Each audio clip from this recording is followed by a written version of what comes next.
Buenos días a todos, bienvenidos a la quinta sesión de un año de fotografía. El tema que nos va a ocupar hoy es entender la luz.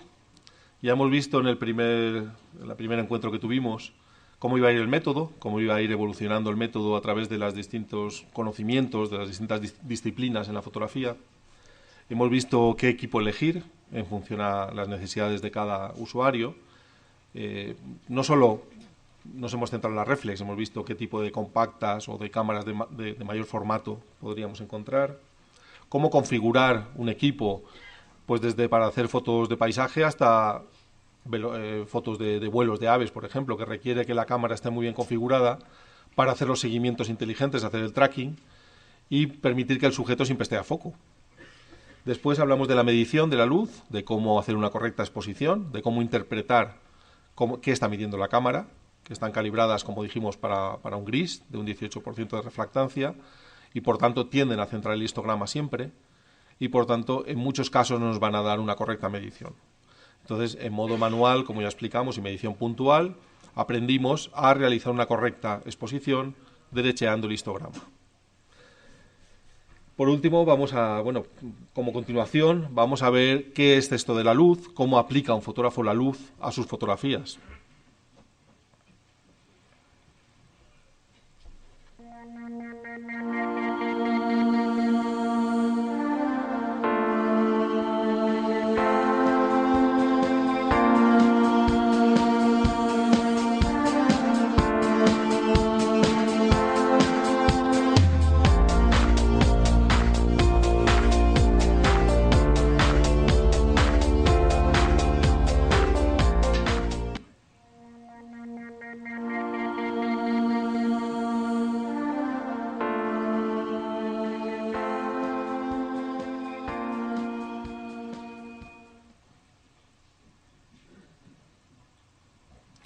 Bueno, la luz es de gran importancia para el fotógrafo, pero no solo para el fotógrafo, para el artista visual.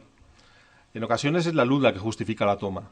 Hay veces que vamos a ver imágenes con una composición no perfecta, con imperfecciones, a lo mejor con un momento deficiente o con un momento que no es muy fuerte, pero el impacto visual lo va a procurar la luz, un momento de luz especial. Es por ello que vamos a intentar, de alguna forma, parametrizar la luz, entenderla desmenuzarla, ver qué cualidades tiene, para poder describir una luz y para poder buscar una luz y encontrar concretamente esa luz. Aquí veis un momento especial en el que empieza a entrar una luz de amanecer en una cascada. La intensidad de luz, que es una de sus cualidades, es alta, es decir, el sol ya está fuera, empieza a sobrepasar las montañas y su luz empieza a iluminar la parte de arriba de la cascada. Para conseguir una velocidad de obturación lenta en estos casos, como la intensidad de luz es muy alta, ni siquiera a ISO 50 y cerrando mucho el diafragma, consigo un tiempo de varios segundos de exposición, porque la intensidad en el ambiente es muy elevada. Aquí es cuando recurrimos a los filtros de densidad neutra. Unos filtros homogéneamente tintados que nos quitan una serie de diafragmas de luz. La rebajan, la filtran, la pierden. En este caso, 10 diafragmas de luz hemos perdido.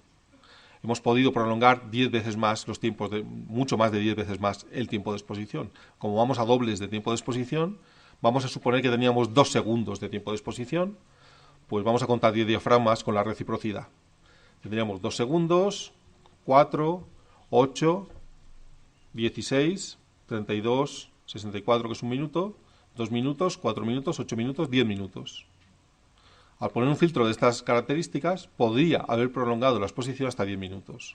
En este caso, abrí diafragma y subí un poco ISO y hice una exposición de 2 minutos y medio, porque a partir de aquí ya no se nota tanto el efecto del agua. Si llega un punto en el cual, aunque expongamos 20 minutos, el efecto sobre el agua en movimiento ya no es más, ya no se produce más. Si pensamos un poco en pintura, y vemos algunos autores que basaron el éxito de sus pinturas, de sus cuadros en la luz, yo creo que como referentes encontraremos a William Turner. Turner se embarcaba en barcos que salían a navegar con problemas meteorológicos, en galernas, incluso a veces pagaba él a la tripulación, porque claro, nadie quería salir del puerto cuando había un aviso de temporal, precisamente para ver la luz de la tormenta. Él volvió varias veces herido de consideración. porque claro, el barco a veces naufragaba. Bueno, pues él quería ver aquellas luces para intentar luego plasmarlas. Sorolla es otro ejemplo de pintor de la luz, de las luces filtradas en las velas, de las luces laterales, de las dominantes de la luz en amarillos, en azules. Sorolla fue un pintor muy fotográfico. Sorolla basó buena parte de la innovación que aplicaba a su pintura en la fotografía. Y en los cuadros de Sorolla ya vemos pues cómo corta elementos y cómo deforma figuras y cómo deja unas líneas de horizonte finísimas, como digamos como con esa frescura que tiene la fotografía, que incluso permite justificar ciertos errores compositivos. Y en fotógrafos paisajistas, pues tenemos a Ansel Adams o Weston, con aquellas fotos que hizo de los pimientos, unos pimientos, una luz, unos relieves increíbles, o Mapplethorpe y sus flores, sus colecciones de flores. Son fotógrafos que han estudiado y han profundizado en la luz, en los conocimientos de la luz. Pero como os decía, una vez que la parametricemos, estas luces son repetibles. Uno hoy en día puede evocar esa luz de Mapplethorpe y la puede imitar en estudio, o la de Weston, o la de Ansel Adams. Es cuestión de conocer esas cualidades y aplicarlas en la fotografía. ¿Qué es lo que hace una luz especial? ¿Qué es lo que hace que cuando veamos una fotografía, cuando veamos un cuadro, la luz nos transmita sensación de ser especial? Pues es la conjunción de esas 4 cualidades barajadas por el fotógrafo o por el pintor, unidas. No es solo una de ellas normalmente. Lo que sí sabemos es que todos los artistas visuales coinciden en que la luz es fundamental. Sea de la disciplina que sea, incluso un fotógrafo de reportaje de guerra, él entiende la luz y te va a hablar de la luz, de qué busca él en la luz, de qué ha observado en determinados momentos de luz. Lo bueno de impartir formación es que todos estos conocimientos uno trata de ver quién los ha jerarquizado mejor. Es decir, quién ha hecho un sumario mejor de contenidos, quién los ha expuesto mejor a la hora de ser transmitidos. Aquí veis la importancia de la luz a la hora de que sea el fotógrafo el que tiene que aplicarla o modificarla. La primera foto, la foto del insecto posado, que hay un solo insecto, es un insecto que se llama Nemoptera bipennis, es un insecto bioindicador, la foto de la izquierda, según la veis vosotros. Bueno, pues esta foto está falseada, esta foto está hecha de noche. Esta foto corresponde a una visión de un autor. Tú tienes una visión y quieres plasmar a ese animalito exactamente así. Tú vas con un dibujo, con la ramita, el bichito, el solecito detrás. Claro, cuando llegas al sitio, el guarda que te está esperando lo ve y dice, esto está muy bonito, oiga, pero son las 10 de la mañana y los bichitos cuando usted se acerque se van a ir volando. Bueno, pues esperaremos a que sea de noche. Cuando se hace de noche, a las 10 de la noche, los animalitos se quedan quietos, se enfrían, no vuelan, necesitan el calor del sol para poder, que la hemolinfa se caliente y la linfa se caliente y poder volar, pues están quietos en sus ramitas. Entonces llega el fotógrafo y sin molestarles, monta un trípode pues como a 1,5 metros, con un fondo, que es ese sol que habéis visto, que es una fotografía de un sol, impresa. Pero entonces viene la cosa difícil, que es, ¿y qué luz aplico yo aquí? Es de noche. No hay ninguna luz. Tendría que hacer una exposición muy larga, muy larga, muy larga, y el papel lo movería al viento y el bichito no saldría nítido. Bueno, entonces, ¿qué hacemos? Bueno, pues tenemos que buscar coherencia en la luz. Coherencia significa que la luz viene desde atrás. Es el sol el que se supone que está proporcionando luz al insecto. Pues coger un flash con una capucha cálida y la pondré detrás, entre la cámara y entre, digamos, el sujeto y el fondo, iluminando al insecto desde atrás. Eso es luz trasera y es luz coherente con lo que estamos viendo en la imagen. Así que el animalito recibe luz desde atrás, que se transparenta en sus alas y que a él mismo le crea como una silueta. Y la planta está en una silueta, en un contraluz. Hemos sido coherentes con lo que estamos enseñando. Y luego además tenemos que iluminar el fondo. Es decir, ese papel, esa fotografía, que es el sol que está detrás, hay que iluminarlo también. Entonces cojo un flash y frontal, pero ligeramente lateral, por lo menos a 15 grados para que no refleje en el papel satinado, coloco esa segunda unidad de flash. Ya tenemos una luz coherente. El fondo está iluminado y el insecto parece que recibe la luz del sol. He puesto la segunda imagen de referencia porque esto es luz natural. Esto realmente es una situación de luz natural en el delta del Ebro y el resultado, como veis, es creíble en ambas imágenes. Si yo no hubiera dicho que la primera es una foto resultado de un trabajo de preparación previo, nos lo hubiéramos creído. ¿Por qué? Porque hay coherencia en la luz. Y esta es la importancia hoy en día. Hoy en día también sabéis que hay muchos autores que complementan su imagen o que refuerzan su mensaje con el uso de programas informáticos, con el uso de Photoshop o de otros, y actúan sobre las luces y las sombras. Y muchas veces esa actuación, si no entiendes bien la luz, lo que estás haciendo es crear incongruencias. A lo mejor poniendo la luz ha sido muy congruente y luego eliminando sombras, das incongruencia a la luz. Si aquí brilla mucho la cara del sujeto, su nariz tiene que hacer una sombra al otro lado, porque esta luz es de más intensidad y la sombra no existe. Pues este tipo de incongruencias es a las que me refiero, y de ahí viene el que queramos entender la luz. Básicamente yo la luz así a gran escala la separo en compositiva y conceptual. Esto viene del conocimiento sobre pintura. La luz compositiva es aquella que actúa sobre los elementos, que los perfila, resalta su forma, cumple una función compositiva sobre los elementos en el encuadre. Te crea líneas de fuerza, pues por ejemplo una luz muy rasante, a ras de suelo, en cuanto hay una grieta va a ser una raya negra, una línea de fuerza. La está creando la sombra, y la sombra la crea la luz. Entonces el uso de la luz me está creando elementos compositivos, o me está reforzando elementos compositivos. Esta luz será compositiva. Pero aparte hay una luz atmosférica, etérea, que es la luz conceptual, es la luz de mensaje. Si hay un ambiente de niebla y un balance frío, pues el espectador cuando lo vea va a sentir estas sensaciones, las va a sentir, va a ver frío, va a notar frío. Entonces, estos mensajes se refuerzan pues con el tratamiento de la luz cuando es conceptual. A veces refuerza valores simbólicos, un ejemplo muy claro que se utiliza en pintura y también en fotografía. Estas luces que se filtran en las nubes cuando está nublado en el cielo, en el mar, y de repente hay unos rayos de luz que se filtran desde arriba, esta luz es muy simbólica. Esta luz conecta lo divino con lo terrenal, porque forma triángulos además, esta luz. Entonces esas conexiones son de luces conceptuales, no compositivas. Debemos saber que nuestra predisposición sobre la luz viene muy determinada porque tenemos un sol, hay un astro que ilumina nuestra Tierra, nuestro ambiente. Entonces entendemos que la luz cenital es la luz más natural que podemos conseguir.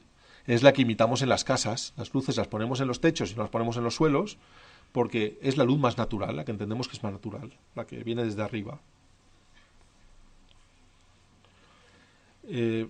Fruto de esta percepción que tenemos de que la luz más natural viene desde arriba, entendemos que las sombras crean concavidades y convexidades, según de dónde venga la luz. Entonces, tendemos a ver que las sombras siempre están debajo del sujeto, pues debajo de nuestro cuello, hacia abajo. Esto parece una tontería, ¿no? Bueno, claro, la sombra siempre va a estar abajo si la luz está arriba. Luego veremos qué pasa cuando le damos la vuelta a una foto y encontramos que las sombras no están donde yo esperaba. Vais a ver qué ejercicio más curioso. Y por último, así como introducción, los objetos no tienen color. De esto, para hablar apropiadamente, debemos saber que los objetos no tienen color. Los objetos dependen del color de la luz para que nosotros percibamos con ese color. Las cosas no son fucsia, o no son azules, o no son amarillas. Porque yo cojo un filtro muy azul, ilumino un amarillo y lo hago blanco. Incluso lo puedo hacer frío. Entonces, digamos que el color de la luz no es una cualidad del objeto, es una cualidad de la luz, que yo puedo transformar mediante el color de la luz. Este esquema es para que, empecemos a familiarizarnos un poco con la luz, de dónde viene, qué crea sombras. La sombra puede ser propia del objeto, puede ser un reflejo, una sombra proyectada sobre una superficie. Respecto a la luz dura y suave, tenéis esas esferas en la parte inferior de la imagen. De izquierda a derecha va de más suave a más dura. Entonces veis que hay menor escala de grises en la luz suave, hay menos cantidad de grises, la foto está menos contrastada y la gradación es muy sutil, es muy paulatina. Conforme vamos a una luz más dura, que sería la más dura, la puntual, pues tenemos distintos efectos, entre ellos pues que la sombra es mucho más densa y la luz y las zonas de luz son mucho más blancas. A veces incluso tanto, son situaciones de tan alto contraste, por ejemplo, un sol directo sobre un blanco, algo que es blanco, y luego pues una caseta con algo que está en sombra dentro, que la cámara no resuelve. No voy a poder ver ese detalle que hay dentro de una caseta, que es una sombradura. Bueno, pues la cámara se ve sobrepasada en su rango dinámico por la escena. De ahí que muchos fotógrafos recurran al HDR. Yo quiero saber qué hay dentro de esa caseta o quiero que un exterior no me quede sobreexpuesto.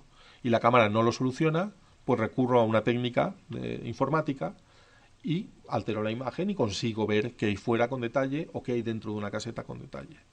Pero básicamente estas esferas lo que nos están mostrando es cómo aparecen con distintas calidades de luz. Y ahí tenéis también la correspondencia pues con los tonos de gris que se reflejan. Un cielo nublado nos daría entre 3 y 5. O sea, nos daría 3 valores, 3, 4 y 5. Y esos 3 valores de gris tan juntos, pues tienen un degradado muy sutil, muy fino. Y la sombra es una sombra muy clarita, es un gris muy clarito, mientras que la luz puntual nos da una sombra negra, dura, sin detalle. Esto es lo que esperamos ver en un patrón tonal con luz cenital. Las sombras están abajo y yo veo nubes. ¿No veo nubes? Sí, vemos nubes. ¿Y qué pasa si le doy la vuelta a esta foto? ¿Va a cambiar mucho? ¿Creéis que tendrá un efecto sustancialmente distinto en el espectador? Yo creo que sí. Yo creo que bastante. Se convierte en mucho más amenazadora. Las nubes más grandes ya no están en el horizonte, ahora están encima de mi cabeza, están próximas a mí. Y al cambiar el patrón tonal, tiendo a ver más olas que nubes. Veo más olas que nubes. ¿Por qué? Porque he cambiado dónde están los grises, he cambiado dónde están las sombras. Mi ojo intenta verlas abajo, están arriba, y veo más un mar de olas, una confusión de olas, más que nubes. Pues esto es lo que se estudia en la percepción como la luz natural, la luz que espero ver en la naturaleza, en una situación cotidiana, que es luz cenital, con las sombras abajo. Estas son las 4 cualidades de la luz que debemos aprender, que debemos empezar a interpretar y empezar a parametrizar y empezar a recordar. Porque cuando tengamos que poner nosotros la luz, en cuanto estemos en un estudio a oscuras y toda la luz tenga que provenir de mí, todas mis carencias las voy a transformar a modo de errores. Y cualquier persona que entienda la luz y vea mi foto dirá, esta luz, ¿por qué no la has puesto más plana al sujeto para que cree más relieve? Pues no lo sé. Pues esto es lo que estamos estudiando. Bueno, aquí tenemos estos 4 parámetros y los vamos a ir analizando uno a uno. La calidad de la luz es lo que hemos visto en las esferas. Es luz dura o luz suave. Todo este rango entre luz dura y suave, todas estas gradaciones que hemos visto de grises y estas escalas de grises, son los que determinan esa luz dura o suave. ¿De qué depende? Pues es un concepto bastante relativo. La luz dura o suave solamente depende del tamaño de la fuente de luz y el tamaño del sujeto que voy a fotografiar. Es tan simple como esto. No es que la luz rebotada sea más suave, no. Si la reboto en algo grande, más grande que el sujeto, será luz suave. Si la reboto en algo pequeño, más pequeño que el sujeto, mucho más pequeño que el sujeto, será una luz dura. O sea, la luz por rebotar no se hace suave, no. Pierde polarización, pero no se hace más suave. Entonces, voy a fotografiar una persona. Una persona en un estudio, pongo mi flash en la cámara y disparo.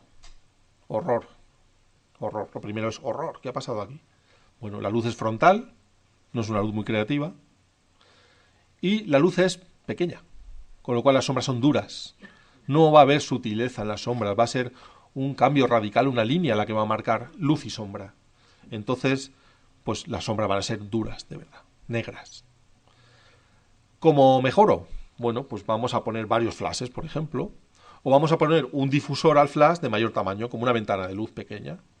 Cuando vea el resultado de esa foto, seguirá teniendo el problema de la dirección de la luz, que sigue siendo la misma desde mi cámara, es frontal, con lo cual aplasta los relieves, y las sombras serán un poco más matizadas. Aquellas sombras del sujeto sobre el fondo, por ejemplo, ya no van a ser tan negras, tan duras. La luz, al ser más grande, envuelve mejor al sujeto, se abre y matiza más las sombras del fondo. Para mejorar mucho más esa imagen, puedo acercar al sujeto a una ventana, un gran ventanal, como veis allí, todos los amigos que están, los compañeros que están en esa zona, reciben luz suave, que incluso siendo trasera, yo veo sus caras. Si fuera el sol, no, estaría cegado por la luz del sol, vería siluetas. Es una luz muy dura, pero está nublado fuera y dentro hay iluminación y veo matices y veo detalle. Pues esta es una luz mucho más suave.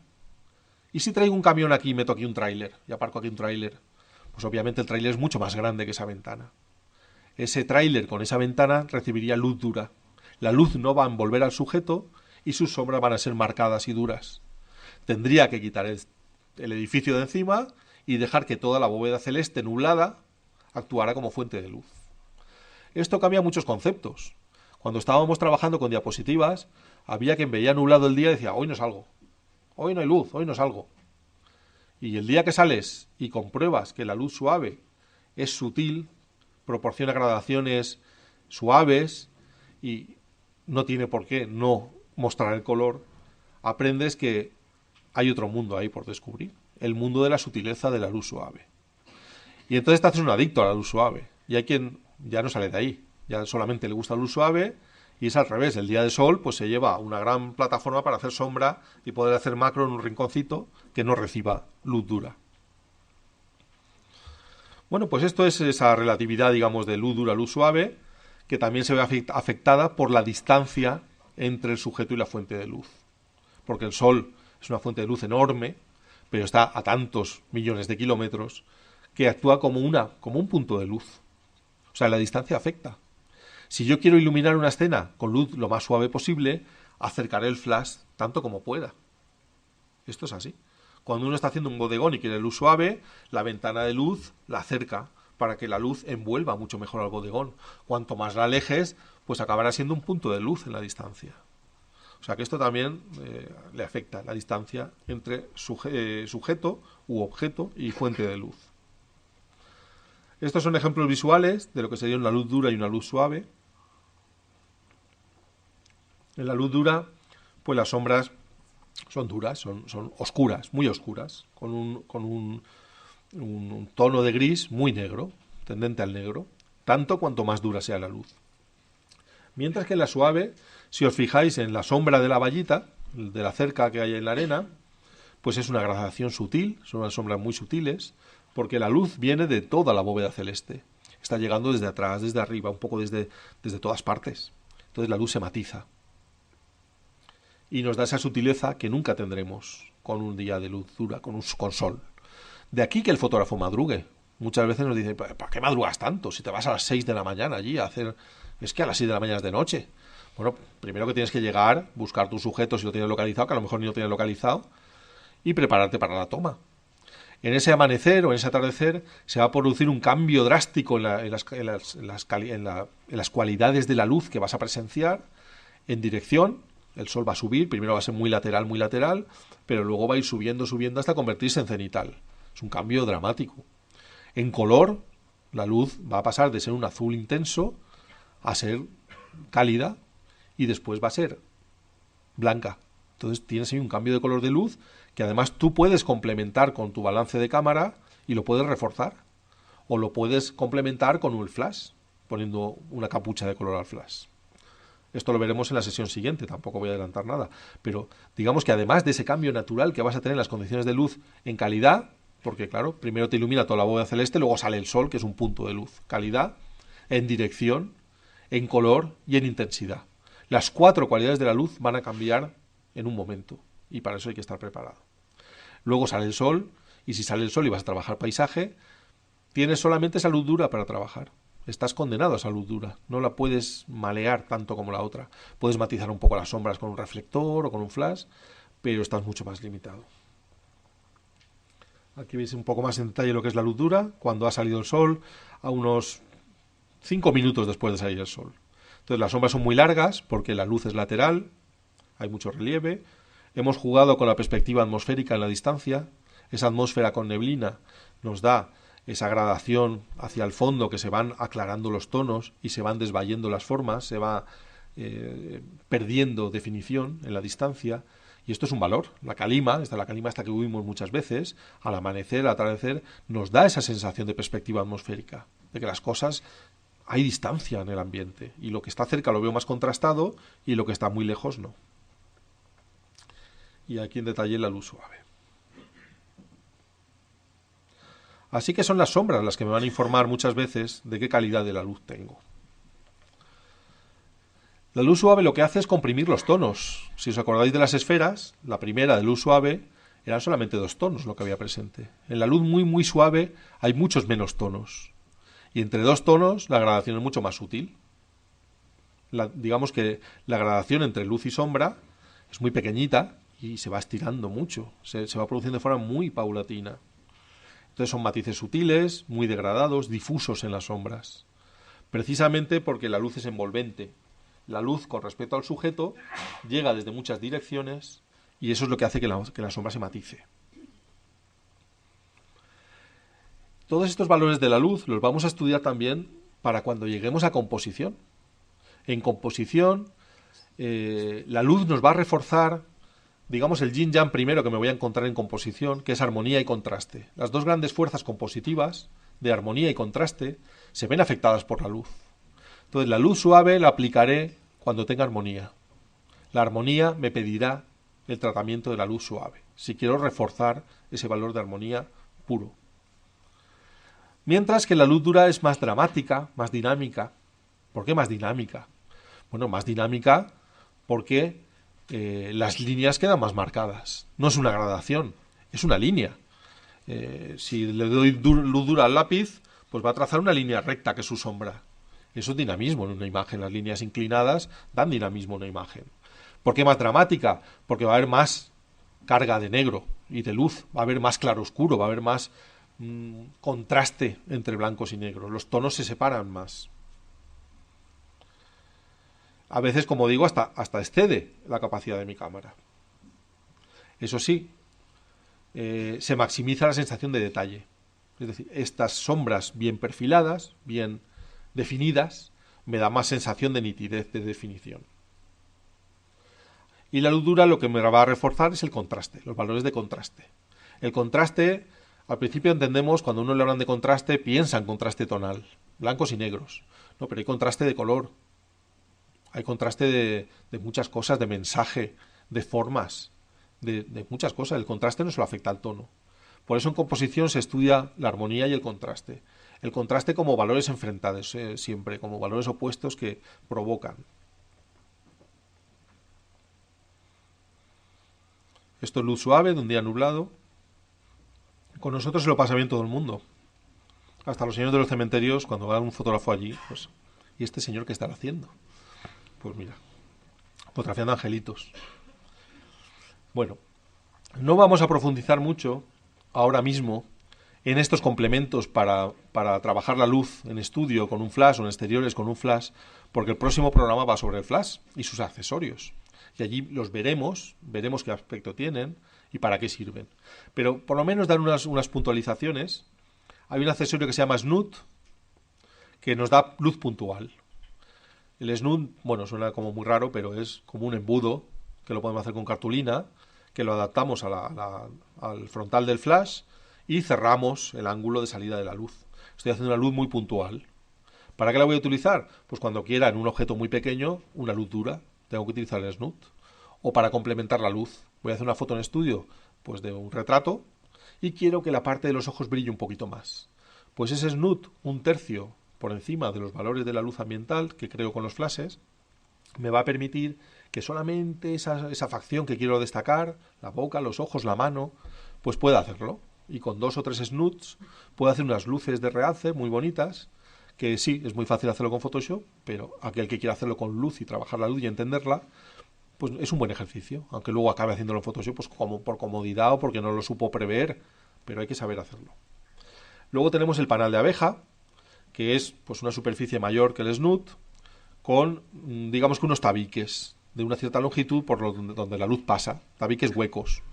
¿Qué sucede con esto? Pues que la luz no se abre, porque es canalizada de forma direccional, recta, no se abre, y me permite muy bien iluminar un sujeto con una luz bastante suave sin que afecte a un fondo que esté más o menos próximo.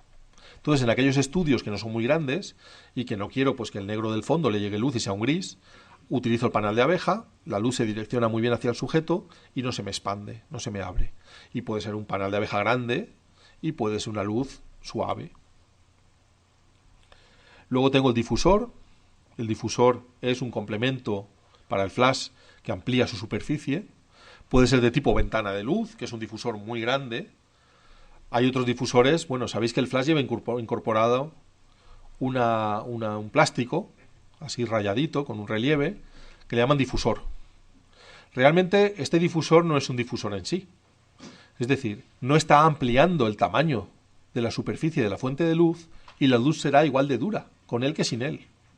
Igual de dura. No estoy ampliando el tamaño de la fuente de luz. ¿Para qué lo utilizo? Le llaman difusor porque lo que hace es abrir el ángulo de la luz. Si con un 17 milímetros el flash no me cubre toda la escena y se produce un viñeteado de luz, saco mi difusor, la luz se abre más en ángulo, estoy abriendo el ángulo de la luz, y puedo poner un 14 milímetros y tendré cobertura de luz. Pero esto realmente a la calidad de la luz no le afecta. No le afecta. Entonces, cuando uno va en exteriores, que la luz no rebota, se encuentra que el difusor del flash no hace nada. Es lo que sucede también pues con el Light Sphere, por ejemplo, con esta especie de Tupperware rayado con una caperucha encima, pues en interiores va muy bien porque la luz sale en todas las direcciones, rebota en las paredes y afecta a la escena. Y esa luz aparece muy suave. Si me voy a exteriores con un Light Sphere, me llevaré una decepción. Porque la luz no va a rebotar en nada y solamente una pequeña fuente de luz afectará al sujeto. Y entonces me va a defraudar. Es, como os lo he explicado, tamaño de fuente de luz, tamaño de sujeto. ¿Por qué rebotan a veces los fotógrafos el flash en el techo o en una pared? Están buscando ampliar esa fuente de luz. Cuando el flash se dispara hacia el techo con una cobertura, vamos a poner de 20 milímetros, pues va a afectar a 3 o 4 metros cuadrados en el techo. Y esa luz va a rebotar y va a incidir sobre el sujeto. La luz no va a ser más suave porque sea rebotada, no. Va a ser más suave porque procede de una fuente de luz mayor. Esos 4 metros cuadrados que proyectan luz sobre el sujeto. La pared igual. En este sentido, el fotógrafo debe ser muy consciente que el color donde está rebotando la luz va a afectar la luz. Si el techo es de madera, cuando yo rebote la luz en el techo de madera, veré que el sujeto aparece muy cálido, porque es luz marrón clarito del color que tenga la madera, así se va a teñir la luz y así va a afectar al sujeto. Tendré que hacer otro balance para corregir esa dominante de luz. Bueno, esto ya hemos visto aquí cosas densas. Fijaos, esta es una de esas fotos con incongruencias de luz. Por motivos compositivos, pero si os fijáis hay una incongruencia de luz. La sombra está en el mismo sitio donde incide la luz. Esto es una incongruencia. Si no existiera el Photoshop, todo el mundo de primeras lo hubiera visto. Me hubierais dicho, uy, esa foto le pasa algo raro. La sombra está en el mismo sitio donde le llega la luz a la encina. Esto no puede ser. Pero ya no estamos acostumbrados a la luz natural, es decir, ya la luz la alteramos, la manejamos de una manera anómala a veces, que hace que yo pues me entrene a todo y cuando vea algo no me resalten estas cosas. ¿Por qué se ha hecho esto aquí? Esto no se ha hecho con Photoshop, esto se ha hecho sobre el terreno. Por motivos compositivos. Si dejo la luz de la luna, que estaba dando desde la izquierda a la encina, que es la que crea la sombra, la luz de la luna, compositivamente solamente la parte de la encina que da hacia la izquierda hubiera quedado iluminada. Y mi vista tendería a salir de la imagen. Yo busco las luces, la percepción del ser humano es buscar los tonos más claros, donde hay luz. Si la luz te saca de la foto, pues compositivamente no está trabajando bien. Para vencer esa luz de la luna he tenido que ponerme en el lado opuesto, en el suelo, para no matar la sombra, y disparar 5 o 6 destellos de flash en modo manual para ir rellenando esa encina, para ir iluminando la encina de forma que incida hacia dentro del encuadre. Que cuando tú la veas, tiendas a meterte hacia dentro del encuadre y a mirar al cielo y no te salgas enseguida de la escena. Bueno, pues hemos aplicado aquí la luz, la hemos modificado, la hemos alterado. La luz natural de la luna, pues la hemos convertido en una sombra, gracias al uso del flash. Y además hemos sabido respetar, pues para que en el suelo haya información, esa sombra que da la luna. Con esto lo que os vengo a decir es que está todo en vuestra mano. El fotógrafo que conoce la luz, el fotógrafo que conoce esas cualidades de la luz, tiene grandes posibilidades en su mano para teñirla de color, para cambiar su dirección, para cambiar su calidad, por lo menos para detectar qué hay de erróneo en la escena que quiere plasmar. Vamos a hablar de la dirección de la luz. Básicamente tengo estas 5 direcciones con matices, porque la luz cenital puede ser cenital ligeramente trasera, ligeramente adelantada, muy lateral, pero bueno, la puedo definir. Tengo cenital, es la luz que viene desde arriba. Bueno, ahora veremos una a una. Vamos a ver una a una. Pero para entender la dirección de la luz, debe entenderse siempre desde dónde está puesta la cámara. No dónde estoy yo, no dónde está el sujeto, no. La cámara ve esto, desde dónde viene la luz, desde aquí, desde la cámara. Esto es importante. Y esto siempre ha sido importante incluso a la hora de medir con un fotómetro de mano. Tú no puedes disparar el fotómetro de mano y tomar una medición orientada a la fuente de luz. No. El fotómetro de mano se orientaba hacia la cámara. Porque una luz muy lateral, si mides como si fuera frontal, te va a dar un valor. Y si mides hacia la cámara, te va a dar mucho menos, porque esa luz va a ser solo de perfilado. Entonces, igualmente, la dirección de la luz se entiende desde el punto de cámara. Entenderemos mucho del tono cuando empecemos a entender la dirección de la luz. Conseguiremos mayor o menor sensación de relieve, de tridimensionalidad en las fotos, cuando empecemos a entender la dirección de la luz. La máxima tridimensionalidad en una imagen, la máxima sensación de profundidad y de que aquello es como si fuera real, se consigue combinando la perspectiva y el tono. La perspectiva la veremos en composición, pero el tono lo estamos viendo ya. Entonces, entender el tono es entender la dimensión, entender la profundidad, entender el relieve. También lo entendemos muy bien cuando cogemos un cilindro opaco, y lo iluminamos. Si lo iluminamos de lado, el cilindro nos va a dar una sombra lateral. Voy a entender que no es un rectángulo. ¿Qué es lo que entendería si ilumino el cilindro con luz frontal? Con luz frontal yo hago una foto del cilindro y estoy viendo simplemente un rectángulo, porque no hay sombras, no entiendo que haya un volumen o un relieve. Esto es entender la tridimensionalidad de la foto. En cuanto la luz empieza a crear una sombra más o menos larga en el cilindro, claro, porque hay sombra aquí, porque esto sobresale. Así trabaja el cerebro. Entiendo que eso sobresale, que hay una tridimensionalidad ahí. Por último, hablar de luz natural y artificial. El escaso conocimiento de la luz empuja muchas veces al fotógrafo a trabajar solo con luz natural. Esto está bien, porque la luz natural es segura, es natural. No va a haber incongruencias y todo va a ser correcto. Pero estoy limitado desde el punto de vista que si no es el día que yo quiero, como hago luz suave, cálida y nadir, no podré. Entonces, entender bien los accesorios que tengo para fotografiar, reflectores, flashes, nos va a ser muy útil para moldear esa luz a mi gusto. Aquí tenéis con una luz ambiente más o menos bonita para que las fotos no sean desastrosas, porque si no lo serían absolutamente. Es decir, hay una luz ambiente que matiza la luz secundaria. Pues veis el efecto de la luz frontal, más lateral. En la frontal hay muy pocas sombras en esta semilla de amapola, en este fruto de amapola. Hay algunas, pero muy pocas. Las que hay las genera la luz ambiente que os decía. Porque si no, muchos habéis comprobado el efecto de la luz frontal. Es horrorosa. Una luz frontal dada sobre cualquier sujeto, cualquier objeto, destruye cualquier tipo de volumen, cualquier tipo de tono, cualquier tipo de sombra, lo destruye. Entonces, bueno, pues es un tipo de luz que tiene sus cualidades y tiene sus defectos, como todas las demás. En la lateral veis que hay más presencia de sombra en uno de los lados de la amapola. En la trasera hay más sombra delante, pero hay un perfilado del fruto. La cenital, la parte más iluminada, es la de arriba. Y la contracenital viene bastante más desde abajo. Entonces el tallo es el más verde, más clarito que se ve, es la contracenital, que además ha alcanzado más al fondo. Vamos a ver una a una y vamos a matizarlas bien con ejemplos. Como decíamos, la luz cenital es la que entendemos como más natural a nuestra vista. Asemeja al sol o al cielo nublado y procede desde arriba, viene desde arriba, más elevado que la cámara. No que el sujeto, que la cámara. En cuanto elevo el flash por encima de la cámara, ya empieza a ser cenital. Puede ser poco cenital o muy cenital. ¿Para qué utilizaré este tipo de luz cenital? Bueno, la luz cenital se utiliza para separar al sujeto del fondo, para recortar al sujeto del fondo. Aquellos compañeros reciben luz cenital desde arriba. Vosotros también recibís luz cenital. ¿Qué se consigue? Que el pelo, o la cabeza, en mi caso, que no hay pelo, La cabeza está recibiendo la luz de una forma distinta, plana, a la cara o al cuerpo. Los hombros, igual. Entonces, todas las superficies planas con respecto a la luz van a reflejar más intensidad de luz.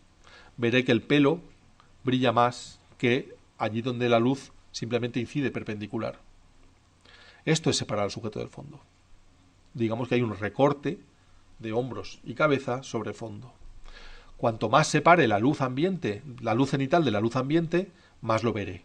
Aquí, como es una luz suave porque proviene de muchos puntos, acaba siendo muy poca la diferencia que veo. Pero la veo. Yo veo que la parte de arriba del pelo brilla de otra forma a la parte lateral del pelo. Si con un flash le diera más potencia al flash, conseguiría resaltarlo mucho más y que el pelo brillara más y los hombros se recortaran más sobre el fondo. Esto es especialmente delicado cuando el sujeto tiene el mismo tono de pelo que el fondo. Si una chica rubia tiene un fondo amarillo del mismo tono que su pelo, pues o lo separo con la luz, o lo dejo corto el pelo, o le doy más luz al fondo. Tengo que separar esos tonos o se funden. Ese pelo va a hacer una pasta con el fondo. O un pelo negro con un fondo negro porque el flash no llega. Pues ese pelo se va a fundir con el fondo y va a quedar muy feo. O pongo una luz que lo recorte y que lo perfile y digas, aquí acaba la cabeza de este señor, la cabeza de este señor no es infinita, pues ahí sí que estoy delimitando su forma. Así que en estudio se busca mucho este tipo de luz. Muchos fotógrafos que no saben cómo empezar, cómo empiezo yo este bodegón. Bueno, busca primero naturalidad en la luz, busca primero una luz suave cenital y de ahí vamos a empezar a ver en los resultados o en el esquema qué problemas voy teniendo y cómo voy complementando esa luz. Esto es una luz cenital de día seminublado. La luz frontal viene desde la cámara, incide desde la cámara en el sujeto. Esto es luz frontal. ¿Qué consigo? Ya hemos hablado un poco de ella con el ejemplo este del flash en la zapata. Pues consigo que no haya sombras, hay pocas sombras. Eso sí, las que haya van a ser muy definidas, muy duras, muy negras, muy sólidas. Sin embargo, la luz frontal tiene la cualidad de que resalta el color. La luz frontal es la que más resalta el color. Cuando quiera tener un tratamiento de color, de verse bien el color, bien saturado, utilizaré luz frontal. Es una luz muy identificativa, permite identificar muy bien al sujeto. Es la que utiliza la policía, la que utilizan los científicos, que estudian las conchas de los caracoles, por ejemplo. Perdón. Es la que utilizaban los impresionistas, porque el impresionista basaba su profundidad en el color, en los distintos colores, no en las sombras. Entonces, impresionista, la mayoría de impresionistas, no todos, pero muchos impresionistas, pintaban con la luz del mediodía. A partir de las 11 de la mañana estaban allí puestos con el caballete y pintaban en esas horas de luz, cuando no había sombras, siempre con la luz a la espalda, para no percibir sombras, y tener el máximo resalte del color.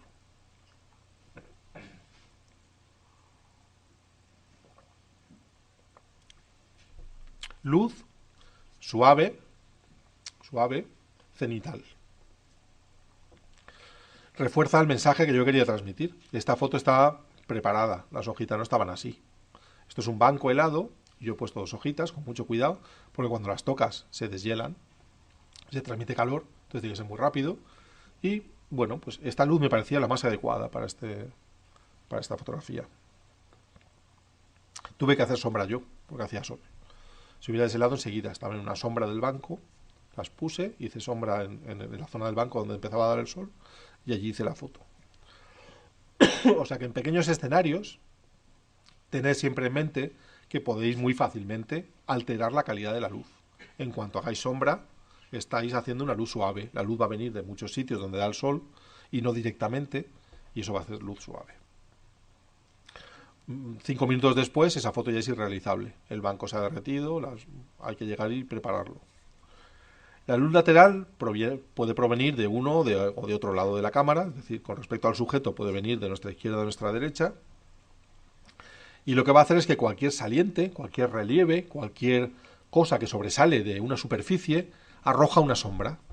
Vamos a imaginar un murito de estos de piedras. Un murito de piedra con estos relieves que tiene la piedra. Si pego el flash a ras de roca, todos los relieves van a hacer una sombra lateral. Y voy a tener esa sensación de que hay bultos, de que es irregular esa superficie. Si lo hago en una cara, la nariz me va a hacer una sombra larga, más larga cuanto más a ras esté. Eso es relieve. La nariz ya no es plana, no es algo que tengo plano en la cara aquí incrustado, no, hace una sombra. Claro, conseguir esa sombra bonita es otro tema. Pero, en fin, a lo que vamos es que la luz lateral me permite conseguir relieve.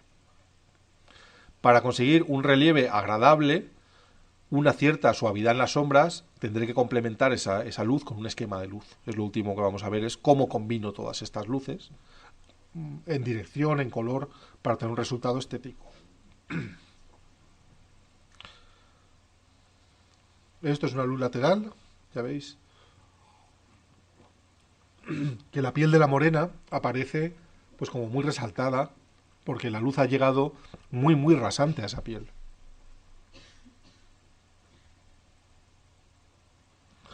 La luz trasera puede venir de abajo, de arriba y ser trasera, o lateral y ser trasera. En cuanto está por detrás del sujeto, ya es luz trasera. Es una luz que suele perfilar, suele recortar al sujeto, tanto más cuanto más trasera. Si es lateral, pues ilumina una banda más ancha. Si es muy trasera, a veces ilumina solamente una línea, el perfil del pelo, perfil. Y está muy indicada cuando el sujeto es translúcido. Cuando hay prendas, una prenda vaporosa, con una persona dentro, pues la luz va a transparentar con distintas densidades esa tela, según haya arrugas o no, y es una luz muy adecuada. Esas fotos que vemos de contraluz de ranitas en las hojas, una hoja grande en la selva y una ranita o cualquier insecto puesto ahí, pues claro, la luz trasera lo que va a hacer es crear una silueta, un perfil de ese animal. Es muy sugerente, muy compositiva, porque las sombras van a venir hacia la cámara. Una persona con las piernas abiertas va a crear dos líneas de luz hacia la cámara, que van a coincidir hacia la cámara. Claro, compositivamente me interesa crear líneas y componer con ellas. Casi siempre es una luz que se suele sobreexponer ligeramente. Un tercio de diafragma, medio diafragma, con el fin de que brille más que la luz principal y efectúe ese recorte. Si es idéntica en intensidad a la luz principal, el recorte no se produce. Las luces se igualan y no veo un recorte. O sea que la luz de recorte o trasera suele estar ligeramente sobreexpuesta con respecto a la luz ambiente. Esta imagen ya la hemos visto, pero ya podemos definir la luz.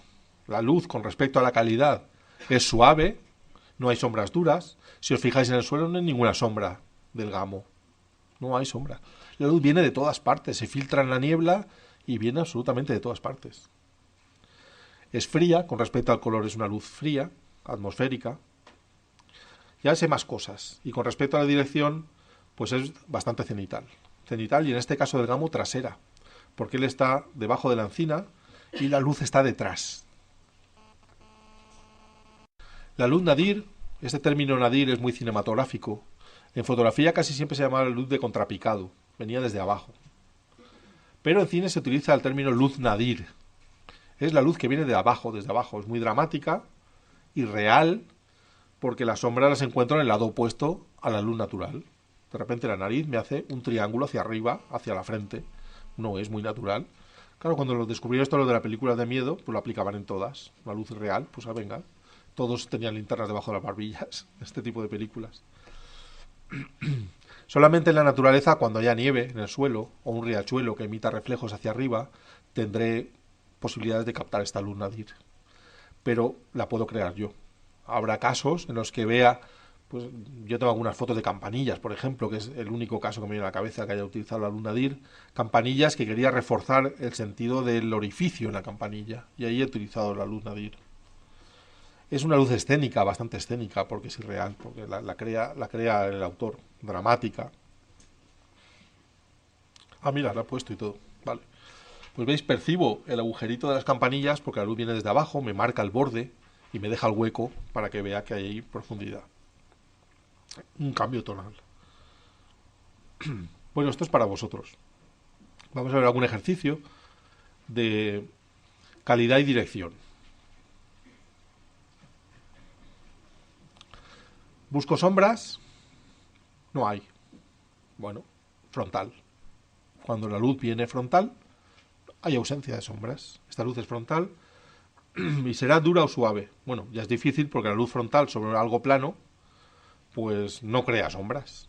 Pero si me fijo en el perfilado de las plumas, pues la gradación, el tipo de foto que es, me habla de una luz suave, de una luz bastante envolvente, bien repartida. Digamos que supera el tamaño de la escena porque no degrada la escena, no hay una gradación del centro o de un lateral hacia el otro. Es una luz uniforme. Esto me está hablando de que es suave. En una luz dura, un poco lateral, ya estaría viendo que no alcanza por igual toda la superficie, estaría alcanzando más un punto que otro. Aquí percibo que es una luz más bien suave y frontal. Por eso hay un realce del color, porque es frontal. La luz lateral no hubiera conseguido este realce del color. Así que cuando las cosas son planas, especialmente está indicada esta luz frontal. Aquí puedo distinguir entre la luz ambiente y la que ha dado el fotógrafo. La luz ambiente es suave, es un día nublado, lo vemos en el cielo, lo vemos en el fondo, es una luz suave y cenital, proviene de las nubes. Esto sería la luz ambiente. A mí no me conviene, porque esta luz cenital y suave hace que las setas se solapen con la piedra y no existan, no se vean, no se aprecien, no se resalten. ¿Qué he hecho? Modificar parcialmente, localmente, a pequeña escala, las condiciones de la luz. He cogido una regleta y un mástil, he puesto un flash y he creado una luz cenital que ha iluminado esas setas. Entonces, hay una gradación de color sobre el sombrero de tono sobre el sombrero de las setas, hay brillo y hay un recorte sobre la sombra que ha creado el propio flash en la piedra. La cara de la piedra ha quedado en sombra, la he provocado yo con mi flash, una sombra, ahí no llega la luz, y las setas sí, se recortan sobre negro, se hacen más visibles, más evidentes, más presentes. Además ha alcanzado un poco a las flores de alrededor y también las ha resaltado. Pues he conseguido un resalte del primer término que suele ser una carencia de la luz suave.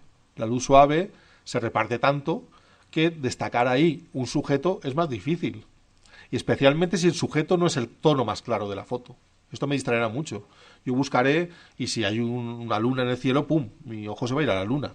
El tono más claro es un punto y va a estar muy bien definido y lo voy a ver enseguida. Entonces, parte del trabajo del fotógrafo es decir, ¿cómo resalto mi sujeto? ¿Cómo hago que el espectador a primera vista sepa que mi foto va de setas y no de las nubes? Pues con este manejo de la luz y del tono. Esta es una foto de pega. Luz cenital. Sí. Bueno, no, los que lo sabéis ya, pues no. No. Luz frontal. Porque ¿dónde está la cámara? La cámara está alineada con la fuente de luz. La cámara está arriba, en una avioneta, y el sol está detrás. Eso es luz frontal. No es cenital. Cenital sería si yo estuviera abajo. Pues es luz frontal. Entonces tengo otra vez resalte del color. Hay un resalte del color, que es lo que yo quería. Si no hubiera volado en otro día, en otro tipo de día, o no hubiera hecho este tipo de fotos ese día. Aquí donde está la luz, detrás. Esto es luz trasera. La luz está por detrás del sujeto. Entonces veo las transparencias del sujeto. Veo que las alas, el cuerpo del sujeto, que es translúcido, me deja ver pues, su interior o su composición. Y claro, lo que hay delante, si yo no aporto luz, será una silueta, será un contraluz, no tendrá detalle. Bueno, vamos a lo difícil. Vamos a lo difícil, que es el color de la luz. Y esto, si la persona que lo explica tiene el día lúcido, pues parece que todo el mundo lo coge a la primera. Y si metes la pata aquí o allá y tienes que corregir, pues parece que nadie se ha enterado del asunto. Vamos a ver si lo sabemos explicar bien. Vamos a coger un metal. Imaginaos que este lápiz es un metal que tiene unas cualidades que no vienen al caso para lo que vamos a explicar. Es un metal ejemplar y lo caliento. Hay un color asociado a la temperatura que yo le ponga a este metal. Es decir, si yo le pongo 1000 grados centígrados de temperatura en un fuego a este metal, el metal se pone rojo, al rojo vivo. Esto lo sabemos. Si tú calientas algo y lo calientas, y el primer color que se pone pues es el rojo, cuando llega al rojo vivo. Si voy subiendo de temperatura, si me meto pues en 3200 Kelvin, voy viendo que ese color rojo pasa por naranja y acaba en amarillo. Y en amarillo se queda. A 3200 grados centígrados, el color rojo pasa a ser amarillo y el cuerpo metálico entero se pone amarillo. Voy a darle más calor. Voy a llegar a los 5000 grados centígrados. Cuando le doy 5000 grados centígrados, el cuerpo metálico se pone casi blanco, con un tono marfil casi blanco. Es aproximadamente a los 5500, 5600 Kelvin cuando todo el cuerpo metálico se pone blanco. Y a partir de aquí, si sigo calentando más y dando más temperatura, pasa a los verdes y a los azules, a los fríos. Digamos que el corte de la escala son esos 5500 Kelvin que me separan a grosso modo los cálidos, amarillos, naranjas, marfiles, de los fríos, verdosos y azules. Pues esta es la teoría del color. Esta es la teoría del color. La unidad de medida de este color que consigo son los Kelvin. Kelvin relaciona, de algún modo, el calor con el color. De forma que cuando yo digo 1000 Kelvin, estoy hablando de un color rojo. ¿Cómo entiende esto la cámara? Bueno, la cámara funciona entendiendo el color complementario. La cámara lo que pretende es hacer un blanco, que tú le des un valor y hacer un blanco. Entonces, si vas a iluminar con luces amarillas, porque no tienes otras, imagínate que solo tienes en tu casa luces amarillas puestas, de estas de tungsteno, espera que le digas un valor para que ella haga blanco.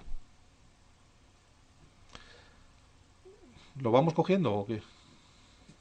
No. No vamos cogiendo aún nada. ¿Sí? Venga, vamos a seguir.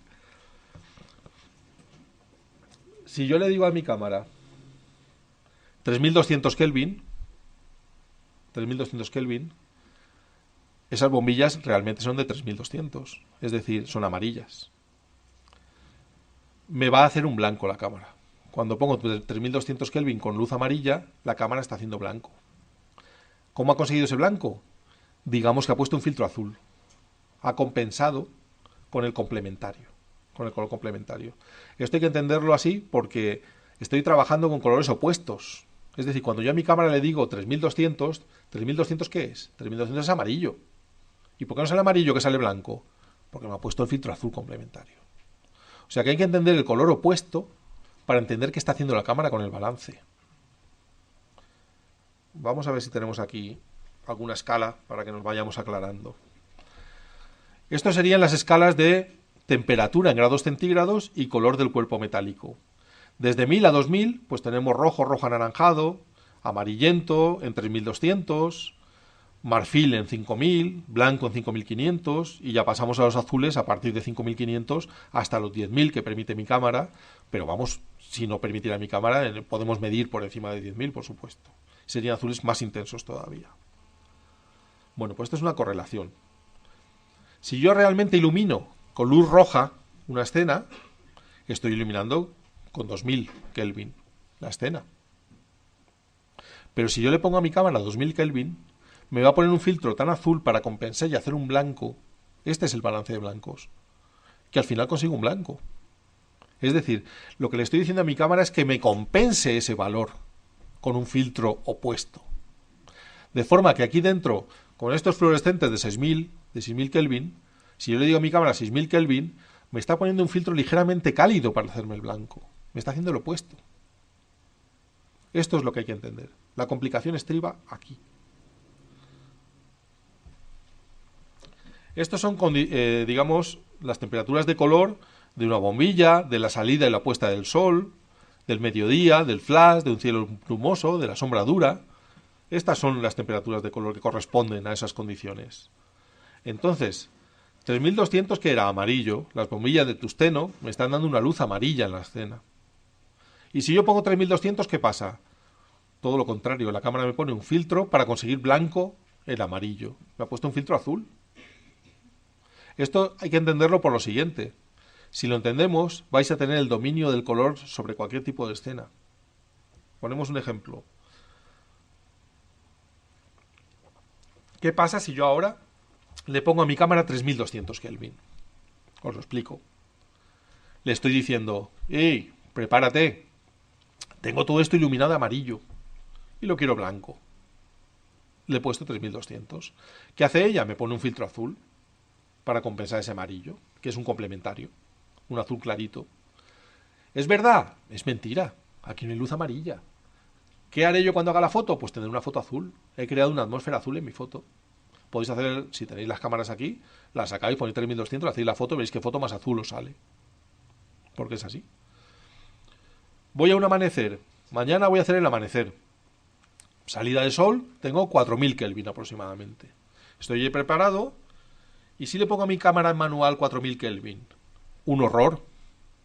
Porque le estoy diciendo que me haga blanco el amanecer. Veré que los amarillos y los naranjas no existen. Me he cargado todo el potencial y toda la emotividad de la luz cálida del amanecer. Me la he cargado. Entonces, ¿qué hago? Pues le doy un balance erróneo. Le doy un balance por encima. Le doy un balance para más azul. Le digo 7000 Kelvin. Acordaos que 7000 estaba por encima de 5500 y era un azul. ¿Qué hace ella? Me pone un filtro naranja. De vicio. Si el amanecer ya es naranja y le pego un filtro naranja, aquello se sale. Cuando vuelva a casa dirán, ostras, vaya amanecer has tenido. Esto lo he hecho yo. Es decir, lo he potenciado yo, porque me convenía. ¿Lo vamos entendiendo? Es complicado, ¿eh? Esto cuesta un poquito. Vamos a ver un ejemplo práctico. ¿Veis? Esto es una foto muy al atardecer. Fijaos en la distancia. En la distancia la dominante es azul. En la distancia la dominante es fría. Es una foto hecha con 5 segundos de tiempo de exposición. El sol se ha ido hace mucho rato. Y entonces la luz es fría. ¿Y qué he hecho yo aquí delante? Pues he podido hacer dos cosas. O dejar el balance en 5500 y poner una capucha cálida al flash, por ejemplo, sería lo más válido que podría hacer. Esto, para que lo entendamos, es lo más válido para hacer. Pero también podría haber reforzado mucho más el azul del fondo. Le podría haber dicho 3200 Kelvin, el fondo sería un azul chillón, un azul marino, y yo hubiera tenido que poner el complementario al flash, que sería una capucha roja, que al mezclarse con el balance azul de la cámara, pues crea este amarillito suave, sutil. Pues todo esto, si no entendemos el color de la luz, nunca podremos mezclar colores de luz y obtener un resultado. Vamos a poner más ejemplos, esto no acaba aquí. Bueno, os pongo un ejemplo de nuevo. Imaginaos que estáis en una escena de 4600 Kelvin. Esto es una hora después de que ha salido el sol. Tenéis 4600 Kelvin. ¿Queréis respetarla? Bueno, si queréis una dominante cálida, tenéis que hacer un balance por encima, a más frío, para que la cámara compense con un cálido y refuerce ese cálido. Me iría a 5000. Si lo quiero muy cálido, pues 6000. Cuanto más hacia arriba, más azul tiene que compensar la cámara, más rojo va a ser el filtro, más cálida va a ser la foto. Para 2800 el efecto análogo es poner un filtro azul. Compensar 2800 Kelvin de una bombilla amarilla es poner un filtro azul. Si no la tengo, si de verdad no la tengo, ese filtro azul existe en la cámara. Lo está poniendo. Voy a conseguir una foto azul. Estas dos fotos que vais a ver seguidas, están tomadas en el mismo momento, una detrás de la otra. Pam, pam, las dos. No ha cambiado la luz, no ha cambiado nada. Lo único que, mientras estaba ajustando, apagaron la luz del faro. Es el único cambio que vais a ver. ¿Qué he hecho? Aquí he puesto 3000 Kelvin. Le he dicho, cuidado que hay una luz aquí naranja. Mentira. Si es un amanecer nublado, esto es mentira. No hay luz naranja. ¿Qué ha hecho? Poner un filtro azul. Pues bueno, ya tengo mi dominante azul. Yo quería para esta imagen, pues ese azul de misterio, está el agua movida. Bueno, creía que le venía bien y yo he elegido ese balance. Y la siguiente, pues la quiero cálida. ¿Por qué? Pues porque es un ejemplo para hoy. ¿Qué hago? Cojo mi balance y le digo 10.000. Y cuando le digo 10.000, ¿qué entiende la cámara? Pues que estoy iluminando con un azul bestial. ¿Qué hace ella? Pues me pone un filtro cálido bestial. Como es mentira, que no era tan azul, pues he conseguido un rosita cálido. Esto es lo que me permite entender el color de la luz. Claro, esto combinado con la dirección, con la intensidad y con la calidad, pues consigo dominar la luz, consigo definirla y consigo matizarla y consigo crear lo que yo quiera. Entonces el concepto difícil que nos está costando entender es el del color complementario. Es qué color con qué color me hacen un blanco. Este es el problema que estamos teniendo aquí. Es decir, como hasta ahora tampoco os había preocupado mucho el balance de blancos, no estáis habituados a pensar en cuál es el color complementario. No sabéis que si yo a la cámara le digo azul y al flash le digo amarillo con una capucha, el resultado es blanco en la cámara. Esto no lo hemos hecho nunca y no sabemos que existe. Y esta es la ventaja de hacerlo con un método fotográfico y no informático. porque luego no se puede hacer. Esto que os digo de que el flash tenga un color y el ambiente tenga otro, o lo haces allí, o no sabes esto cómo hacerlo. Lo has perdido. Vamos a ver este ejemplo, que también es bastante ilustrativo. Fotos diferenciadas 5 minutos en la exposición. Es decir, estas dos fotos tienen una diferencia de 5 minutos en la toma. La primera, la de la izquierda. Hago un balance de 10.000 Kelvin en mi cámara. ¿Vale? ¿Qué era 10.000 grados centígrados en el cuerpo metálico? Un azul bestial. ¿Qué ha hecho la cámara? Me ha metido rojo por un tubo para hacer un blanco.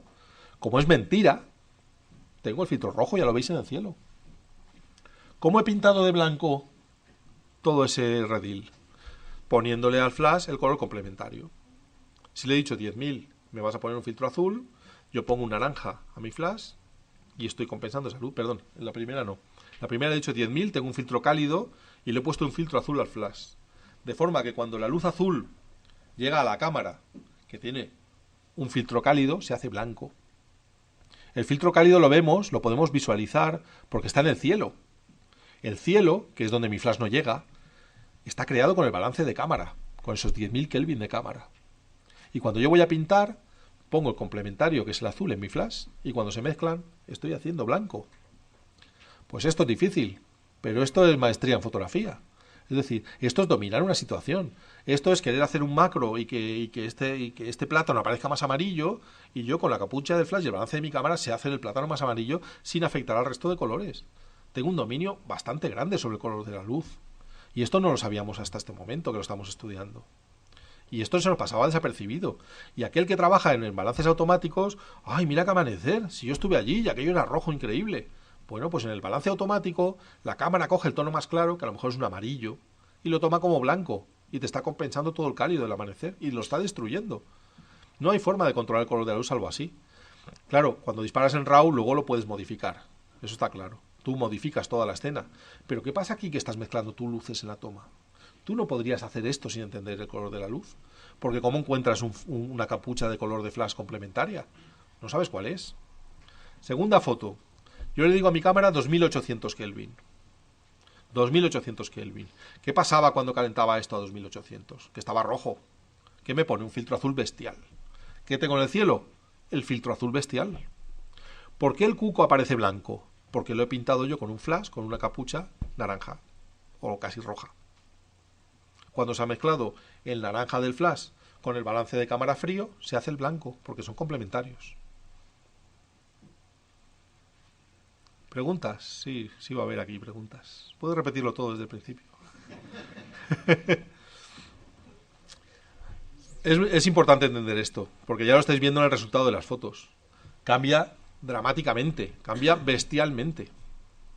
Pues esto está en las cámaras de todos. Todas en vuestras cámaras está esta posibilidad de hacer esto. Lo único que hay que hacer es entender el color. El color. Primero, en el balance simple, que es lo que hemos visto aquí. Quiero un balance cálido, quiero un balance frío para una luz ambiente. Y segundo, a la hora de que yo mezclo ese balance de mi cámara con una luz que yo aporto con un flash. O con un foco, o con lo que sea, que pueda tener control sobre el color. Una pregunta.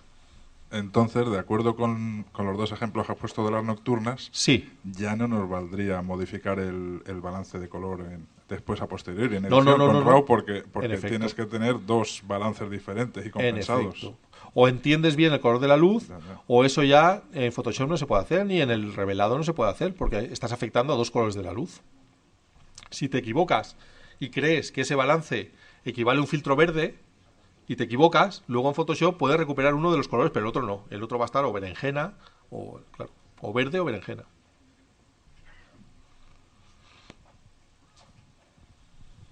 ¿Hasta qué punto influye, aunque vendrá la lección de los filtros, el uso de los filtros, los degradados neutros, en la temperatura de color, si colocamos uno, si colocamos dos, y por otra parte, si queremos hacer fotos en blanco y negro?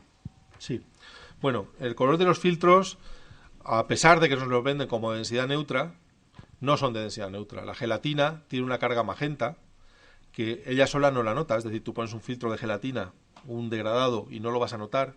Pero en cuanto sumes dos, ya vas a ver que el color magenta está predominando en la escena. Hasta aquí lo vas a poder dominar. Es decir, si no quieres esa dominante, que se produce donde está el tinte, es decir, en la parte de abajo donde el filtro es transparente no tenéis tinte y no se va a notar magenta. Pero en los cielos vais a notar que cuando utilizáis dos filtros degradados se suben mucho de cálidos. Entonces, sin retoque esto no lo vais a poder conseguir. Con el balance sabéis lo que hacéis, porque delante se quedará muy frío. Si queréis enfriar el cielo, que está muy cálido, pero bajo no hay tinte magenta ni cálido, pues vais a enfriar el primer plano. La solución es no utilizar nunca más de un filtro de gelatina. 2 de gelatina ya darían esas magentas. Y lo que sí podéis hacer es combinarlos con los de cristal. Los de cristal son mucho más perfectos, es cristal de calidad, y no va a dar ese magenta. Entonces, un filtro degradado con un filtro de cristal, ya sea polarizador o densidad neutra, va bien. 2 filtros de gelatina ya no. Entonces, los de densidad neutra nunca los compréis de gelatina porque os anula poder combinarlos con un degradado. Los de densidad neutra siempre, y todos los filtros que encontréis de cristal, mejor de cristal. Y la segunda pregunta era... La en blanco y negro, sí. Pues afecta igual. Es decir, si tú, la cámara, vas a hacer una foto en blanco y negro, en JPG, y le pones un filtro rojo, cuando tengas una escena en sol, tendrás un alto contraste. Si coges un verde y estás haciendo pues unos almendros con el suelo verde, un día nublado, vas a tener el mismo contraste que tendrías en la película en blanco y negro. O sea que se pueden utilizar los filtros que utilizábamos para blanco y negro, para luego ir a la ampliadora, podemos seguir utilizándolos en digital, o tenemos el mismo efecto. Y es recomendable saber cómo funcionan, porque creo que la fotografía sirve para todo, nos va a servir para todo. Entonces, si queréis obtener una imagen lo más acabada posible en la fotografía, para que luego el que quiera después retocar, que retoque, y el que no, que le quede lo más acabada posible, tenemos los filtros clásicos, el naranja, el rojo, el amarillo, el azul, todos los filtros de color que utilizábamos para blanco y negro, para luego ir al laboratorio, lo podemos utilizar en fotografía de blanco y negro digital. ¿Más preguntas? Vamos a ver si nos queda algún ejemplo por aquí. Bueno, vamos a ver si con la siguiente lo entendemos también mejor. No van arriba y abajo, van al lado. Es decir, el filtro que he puesto en el flash para esta foto de cielo cálido, de cielo rojo, naranja, es el azul. Porque cuando se mezcla el naranja del balance de la cámara con el azul del flash, están dando blanco. Y bajo he hecho un balance muy a fríos, muy azul, a 2800 Kelvin, por ejemplo, y cuando ese azul se mezcla con el naranja del flash, produce blanco. Así es como hice estas fotos. Y esto es lo que hay que entender. A ver, una pregunta que lanzo al público para ver si lo vamos entendiendo. Imaginaos que tengo... Bueno, se ha ido el sol hace un rato y tengo una atmósfera fría. Una atmósfera de 7000 Kelvin. ¿Vale? ¿Cómo consigo calentarla? ¿Cómo consigo hacer un poco cálido esos 7000 Kelvin?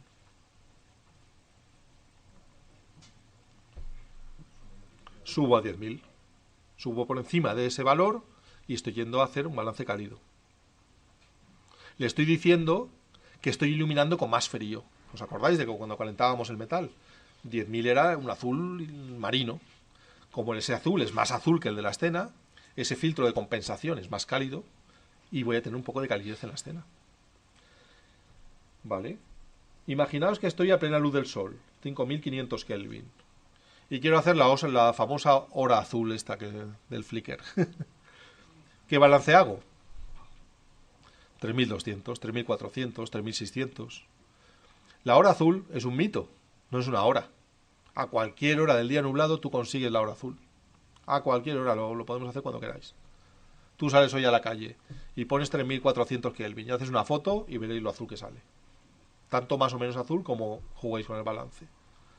¿Qué pasa con la hora azul? Pues que hay muchas personas que tienen el balance automático y la hora azul se produce cuando la cámara ya no es capaz de compensar ese azul fuerte que hay en la... O sea, cuando excede a 10.000 Kelvin, la cámara ya no lo puede compensar y sale azul en automático, pero tú lo pones en manual y le va bajando valores y aquello sale azul muchísimo antes y a mediodía tú haces un azul en un mediodía nublado, cuando queráis. Y por último, una cualidad de la luz que conviene conocer es la polarización. La luz se puede polarizar. Se puede polarizar porque ponga yo un elemento que filtre una de las componentes de la luz, que es perpendicular, que es la responsable de que se polarice la luz, que es el polarizador. El polarizador absorbe selectivamente esa onda y deja solamente la direccional. Entonces yo veo el paisaje iluminado, pero he eliminado reflejos en el paisaje. El polarizador actúa solamente en determinados momentos del día, que es cuando tengo, o de mi orientación con respecto a la fuente de luz, que es cuando tengo el sol en 45 grados. Cuando tengo el sol en 45 grados, tengo la máxima polarización posible. Si lo tengo detrás, tengo cero polarización. Estoy poniéndole pues como un filtro de densidad neutra pequeño. Y cuando lo tengo de contra, igualmente la luz no se polariza.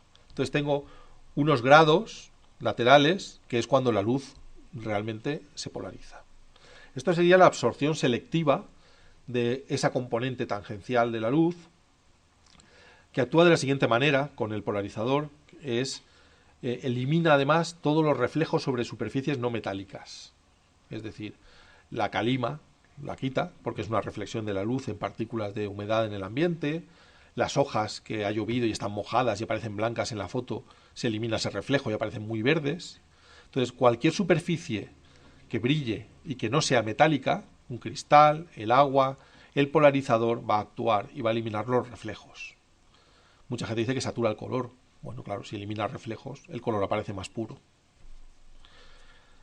Con el cielo hay que tener cuidado porque, claro, si estoy trabajando con un angular muy extremo, un 20 milímetros, pongamos por caso, estoy sacando una porción grande de cielo.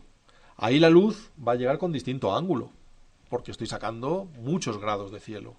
Entonces el polarizador muchas veces me va a hacer como una especie de aro azul marino en una parte de la foto o en el centro, según donde esté el sol y según donde apunte yo. Entonces con angulares extremos es mucho más recomendable utilizar un filtro degradado, o un filtro degradado azul de 1 o 2 diafragmas, o un filtro gris, aunque no da el mismo resultado. Pero claro, si hay nubes en el cielo, el filtro azul ya no lo puedo utilizar porque se notaría en las nubes, y ya tiene que ser un filtro gris, de un diafragma, de 2 diafragmas. Mejor que el polarizador. El polarizador se usa muy bien en las verticales, aunque sean con angular, porque la porción de cielo ya es mucho más pequeña y la polarización es más uniforme. Pero en cuanto saco pues muchos grados en la escena, la polarización en el cielo cambia y voy a ver ese degradado, esa gradación azul, que no siempre está bien. Luego también la luz lunar está polarizada, pero es otro tipo de polarización. La polarización se produce también cuando la luz rebota en una superficie. Toda luz reflejada, cuando estoy con un reflector o cuando estoy iluminando una escena con luz lunar, esa luz está polarizada. Veréis que en la noche, en la fotografía nocturna, os saldrán muchísimos cielos con ese efecto de polarización, de halo, de viñeta o de densidad degradada en el cielo, sobre todo en los cuartos. En los cuartos creciente y menguante es cuando más se nota la polarización de la luz lunar. Bueno, pues saberlo, que os sale por eso, porque estáis trabajando sin saberlo con luz polarizada. Luego, bueno, aquí hay mucho contenido que lo veremos más adelante, que es trabajar en estudio, por ejemplo, sujetos muy brillantes con doble polarización de la luz. Es decir, polarizador en cámara y polarizador en el flash. Con la doble polarización de la luz elimina absolutamente todos los reflejos de la escena. Una salamandra de estas mojada, una piel húmeda, no hay forma de quitar esos reflejos de flash si no es con la doble polarización de la luz. Vamos a ver ahora algunas luces complementadas en las que, por diversos motivos, el autor ha decidido influir en la luz de la escena. En este caso el cisne, pues viene muy bien ese contraluz y ese haz de brillo, porque refuerza mucho el 8 que marca con su cuello, el cuello con su reflejo, pero claro, el cisne hubiera sido negro, hubiera sido un contraluz. La luz viene desde detrás, delante no hay luz, y el cisne que tú lo ves blanco pasa a ser una silueta. Yo quería mantener el color blanco del cisne, que se siga identificando como cisne. He puesto un teleflash en mi cámara con el 400 milímetros. El flash lleva un adaptador que compras aparte, que es una lente Fresnel, que es un teleflash. Concentra la luz y le da mucha más intensidad al concentrarla. Bueno, pues ha sido una luz muy selectiva aplicada sobre el sujeto para sacar ese blanco. En este caso se ha pintado con distintos disparos de flash y una capucha cálida, este pino enorme, la parte más alta, la parte de la cima de la copa del pino, con el teleflash. Porque si hubiera disparado sin el teleflash, por mucho que hubiera puesto en el cabezal 110 milímetros, la luz se abre, me hubiera sobreexpuesto el tronco, porque el tronco queda muy cerca de ti y la copa está a 25 metros del suelo, entonces el tronco hubiera quedado sobreexpuesto. Aquí es cuando hay que utilizar el teleflash. Cuando hay algo muy alto, pues la torre de un campanario, para pintar la torre de un campanario con un flash normal, acabaría sobreexponiendo toda la pared de abajo. Debo dar luz selectiva arriba y luego sí quitar el teleflash y ya pintar debajo y equilibrar esas luces. Pues aquí la luz ambiente, la luz nocturna, la luz polarizada de la luna, que me ha hecho de nuevo esos halos, por eso está polarizada, ha sido complementada con esos disparos que ha hecho el fotógrafo para que se vea no solo la silueta del pino, sino su relieve, su forma, una línea en el suelo, con una luz más compositiva. Y ahora, para acabar, recordad que el capítulo que viene es el del flash, que es donde vamos a aprender a dar la luz en estudio, pero esta es la base. La luz de estudio sigue siendo frontal, cenital, suave o dura, fría o cálida, va a tener los mismos valores, solo que la tengo que dar yo toda. Vamos a analizar un esquema de luz. Vamos a ver un esquema de luz que hemos realizado para esta sesión. Lo hicimos, creo que fue la semana pasada. Sí, la semana pasada, en un espacio grande, pues nos pusimos a trabajar 2 o 3 personas para hacer un bodegón. Quisimos un bodegón clásico de caza, con un aspecto bastante pictórico. Queríamos lograr un aspecto ya de toma, que cuando lo vieras te recordara a las pinturas de los bodegones, estos clásicos de caza, ¿no? Entonces, claro, el atrezo tiene que ser todo pues cacharros antiguos, llenos de polvo, puesto que le pides a tu madre una olla y la sorprendes ahí quitándole el polvo, pero no le quites el polvo. Pues van a pensar que somos unos cochinos, pero si esto tiene que ser un bodegón antiguo, ¿no? Bueno, este es el resultado final e inicial. Esto es el RAW. Entonces, bueno, aquí la complejidad es, tengo una escena bastante grande, la mesa pues excede el 1,5 metros de tamaño. Hay una parte que ha tenido que ser complementada, que es la parte superior. Cuando uno fotografía una mesa de 1,5 metros, si no quiere sacar las patas, pues tiene que sacar mucho aire por arriba y necesita un complemento, que es una viga colgada del techo, una viga de madera, donde se cuelga más parte del atrezo y compositivamente pues cierra el encuadre. Hay una tabla abajo y una tabla arriba, donde se pueden colgar cosas y que el encuadre se vea más o menos lleno. Pero en fin, lo que nos interesa en esta imagen, porque no estamos hablando aún de composición, es cómo hemos dado la luz. Cómo pone un autor en una nave a oscuras las luces para conseguir pues, el efecto que quiere, que puede ser mejor o peor. Alguien podrá decir, yo puedo sacar más relieve, claro, ¿no? Todos, entendiendo la luz, solo hay que ponerla más lateral y sacamos más sombras y más relieve. Pero en este caso el efecto pictórico era lo que nos mandaba compositivamente. Bueno, se han puesto 2 luces principales, 2 luces para iluminar toda la escena, que es grande, es una escena grande, con difusores de cierto tamaño, para que las sombras sean un poco matizadas, no muy duras. Y después viene la segunda parte, que son las luces de contra. Las luces que perfilan la olla, que perfilan la jarra, que perfilan la perdiz, que perfilan los ajos, que perfilan la cesta de mimbre, que se filtran incluso, si os fijáis en la cesta de mimbre, incluso se filtran desde detrás. Este sería el esquema de luz. La cámara está en perpendicular con respecto a la mesa, hay un fondo negro muy distante con respecto a la mesa, pues habría unos, por lo menos 5 metros, de forma que la luz no alcance al fondo, porque no habíamos usado panal de abeja. Entonces el fondo, como es un sitio con mucho espacio, nos podíamos permitir el lujo de hacerlo con espacio al fondo. Veis que hay 2 flashes de contra, abiertos un poco. Uno iluminaría la parte más próxima a la escena y el más lejano, el más cercano al fondo, digamos, está sobreexpuesto más o menos medio diafragma porque tiene que alcanzar la parte más lejana en distancia de la escena hacia él. Y luego estas 2 grandes flashes con cenitales laterales con grandes difusores. Esta ha sido la luz que hemos pensado para este bodegón.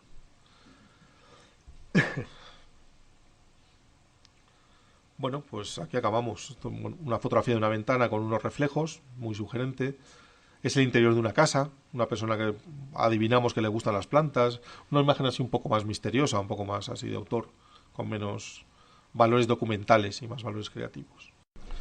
Bueno, nos comunican los compañeros de Camón que los lunes previos a las sesiones, el lunes antes de una sesión, ya sea viernes o sábado, se publicará el artículo de inscripción para que podáis inscribiros a clase presencial a partir de las 10 de la mañana. O sea, los lunes a las 10 de la mañana se aparece, digamos, previo a una clase, es cuando uno se puede apuntar para venir. Y ahora, antes de la sesión de José Carlos Robles, vamos a ver un vídeo. Siempre procuramos mostrar algún vídeo breve. En este caso es el vídeo que hemos proyectado en el Fotonature de La Palma. Esta semana pasada no hubo sesión por compromisos que teníamos adquiridos en el concurso Canson Infinity, un concurso de unos papeles para hacer copia fotográfica en alta calidad. Nos llamaron de jurados. Y por otro lado, pues había unas ponencias en el Fotonature de La Palma, y allí presentamos un vídeo muy breve sobre una asociación que es AEFONA. Como os decía, en el foro vamos a dar cabida a todas las asociaciones que quieran venir, ya sean pues, pequeñitas, nos da igual, cualquier tipo de asociación que quiera estar dentro de un entramado grande de usuarios, que lo que buscamos es que se afilien, es decir, que busquen cerca de su población o cerca de su domicilio donde hay una entidad haciendo actividades y preocupándose de la fotografía, pues como herramienta para utilizar, para estar al día de qué sucede en el mundo de la fotografía.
Buenos días a todos. De nuevo en sábado.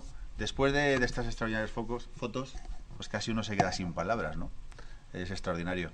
Y algunas de ellas me recuerdan incluso al autor que vamos a ver hoy. Autor que, por cierto, también guarda cierto paralelismo con lo visto hoy, con las cualidades de la luz. Algunas de las cosas dichas aquí las vamos a poder ver en algunas de sus fotos. Y vamos a hablar de él, de Karl Blossfeld, un fotógrafo alemán. Y para introducirlo, pues una cita extraordinariamente relacionada más con la fotografía de naturaleza tan representativa de AEFONA, como hemos visto. La planta ha de considerarse, decía él, como una estructura auténticamente artística y arquitectónica, pero no se reduce únicamente a un diseño sobrio. Va modelándose, adquiriendo una forma según las leyes de la lógica y el funcionalismo. Con una fuerza primigenia, empuja a todo a adoptar una forma artística sublime. Esto lo decía él en 1932 en el prólogo de uno de sus 3 libros, que es El maravilloso jardín de la naturaleza. Y este era Karl Blossfeld, una persona, un fotógrafo que llega a la fotografía pues por necesidad, diría yo. Es un caso un tanto similar a Eugene Atget, del que hablábamos la semana pasada, que tampoco se consideraba a sí mismo un fotógrafo, pues algo similar ocurre con este señor, porque se dedica durante 31 años a impartir una misma asignatura y como instrumento utiliza la fotografía. Es un instrumento para el fin que es dar clases de modelado, de escultura en Alemania. Nace en 1865 y muere en diciembre de 1932.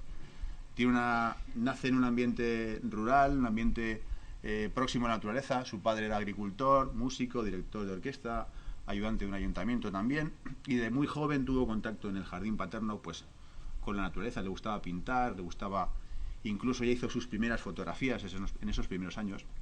Estudia bachillerato y empieza a trabajar en una fundición cercana como aprendiz en una fundición donde tiene contacto. Es decir, quizás esos primeros años de su vida marcan el devenir futuro de una forma muy trascendental. Tiene contacto con la naturaleza por un lado y por otro con esa siderurgia y ese tratamiento del metal, buscando enrejados, puertas, donde él ya observa esa sincronía, ese paralelismo entre las formas de la naturaleza y la posterior utilización en las rejas, como podemos observar nosotros pues en nuestras casas, en nuestras ventanas, donde algunas rejas adornan motivos que las coronan muy, muy similares al modelo que nos ofrece la naturaleza. Se traslada a Berlín y empieza a estudiar en el Instituto de Artes Aplicadas, y allí conoce a uno de sus profesores, que es Moritz Meurer, y gracias a él pues comienza un trabajo que le permitirá desarrollar su vertiente artística, fotográfica y posteriormente la docencia, como veremos. Con él viaja a Roma, Grecia, el norte de África, tiene contacto con la antigüedad clásica, con la Grecia clásica, con la Roma clásica, y durante ese periplo viajero que dura unos 7 años, pues se dedican a catalogar y a recoger y a clasificar un surtido enorme de plantas. Como comentábamos hace un rato, es una rareza. Blossfeld es un fotógrafo único que ha pasado a la historia de la fotografía. Probablemente no existe un libro profundamente que recoja profundamente toda la historia de la fotografía que no hable de él. En sus orígenes, este hombre, con los medios tan rudimentarios que tiene, estamos hablando de 1830 aproximadamente, sorprende la calidad artística y las fotografías, que hay que valorarla en su justo término y en su dimensión.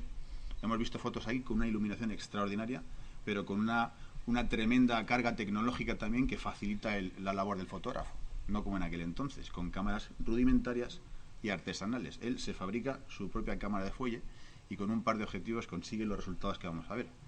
Bueno, este dibujo que vemos aquí es un dibujo de uno de sus profesores, y vemos pues precisamente esa imagen, ese dibujo, es muy similar a algunas de las fotografías que vamos a ver posteriormente.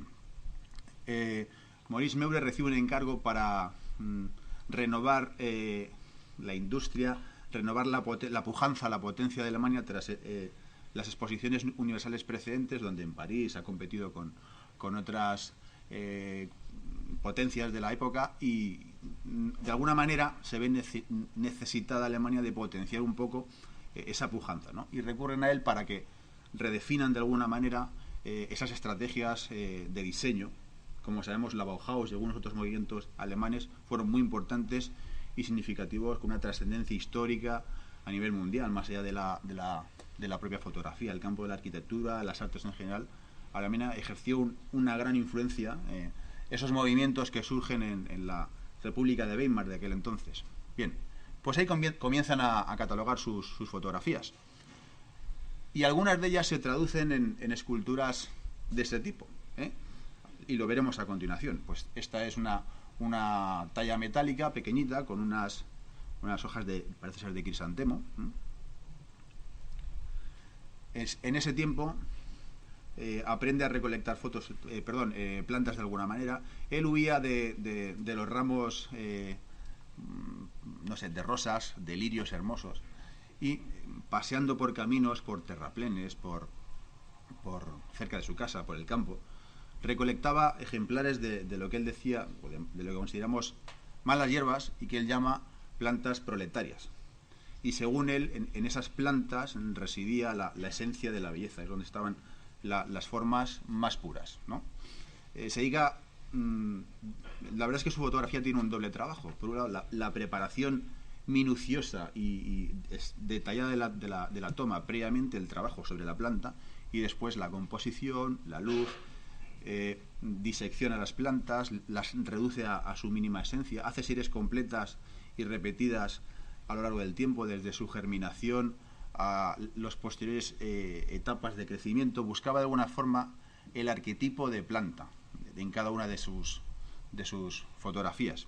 Él no se considera, como Adjet, curiosamente, un fotógrafo y un artista. Durante 31 años se dedica a hacer fotos de plantas. Quizás por esto, en otro tipo de fotografía, como dicen algunos libros, no pasó de ser un mero fotógrafo aficionado a fotos de turismo como las que podemos hacer. De hecho, hay algunas fotos de sus viajes a Roma, a Grecia, que no tienen desde luego la calidad que tienen en esta. Quizás por ese encasillamiento en otro tipo de fotografía no destaca. Probablemente lo hubiera hecho, pero se focalizó, se centró en la fotografía de plantas. Quizás al final de su vida, quizás pudo percibir en su propia obra y en el impacto en la sociedad de la época la importancia que tuvo.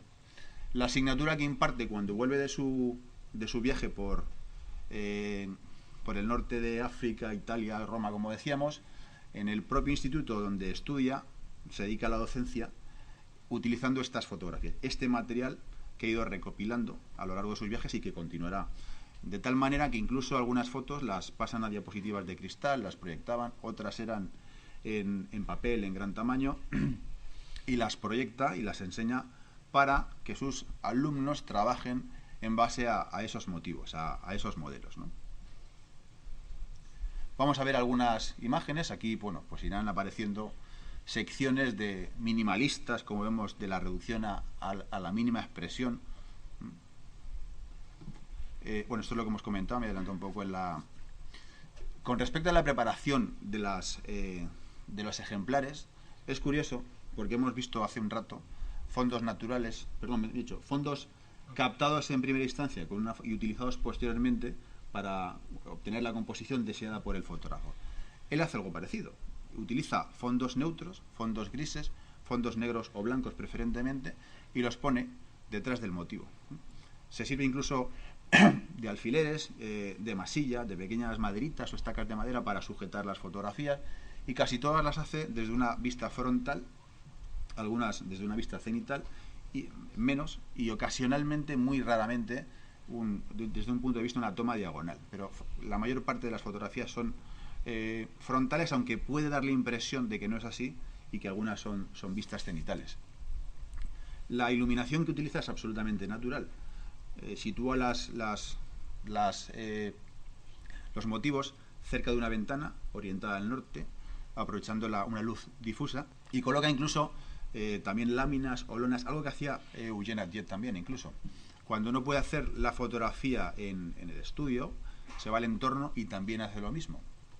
Probablemente no podemos valorarlo en su justa medida, porque de las 6.000 fotos que se calcula que realizó, apenas se conservan unos centenares y algunas están todavía en proceso de catalogación.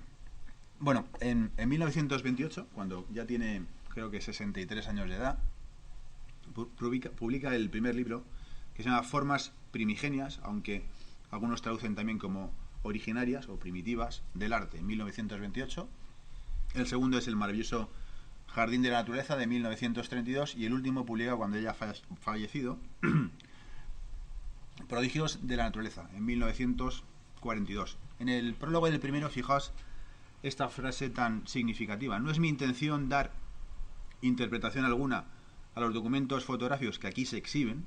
Los comentarios prolijos perturban la fuerte impresión que las fotos ejercen sobre el espectador. Es decir, se comentan por sí mismas, y él es parco en palabras, pero desde luego las que elige están muy meditadas y son muy acertadas. Bueno, algunas fotos de sus libros, Formas primigenias del arte. Esta es una extracción de sus fotografías, una extracción casi flotante. Parece que la foto está flotando sobre el ambiente. Este es el libro, el primero, que se publica en 1928, Formas originales o primigenias del arte, una cuidada publicación donde selecciona unas 120 fotografías creo que son, y descubre al espectador un universo de lo diminuto, de lo pequeño. Algo aumenta entre 10 y 30 veces la escena, de tal manera que aparecen por primera vez en la historia cosas que habían pasado desapercibidas para el hombre.